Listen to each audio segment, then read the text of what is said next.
Why is emotional healing difficult for some people? Part 1. There are people out there that don't heal. Not because they can't, but because they no longer know who they would be without that pain. But that's not weakness. When someone lives with an emotional wound for years, that wound becomes part of their story. It shapes how they show up in the world, it dictates the kind of relationship that they build, what they ask from life, and what they can give to others. The real problem arises when the emotional wound no longer describes what happened to them, but instead defines who they are. That's the point when healing no longer feels like liberation, but instead feels like a loss. More specifically, the loss of a familiar self, no matter how painful that self used to be. This is why some people unconsciously sabotage their own progress.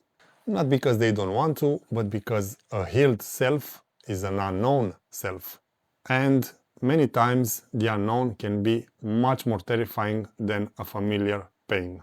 To heal emotionally also means that you will become a version of yourself that you don't know yet.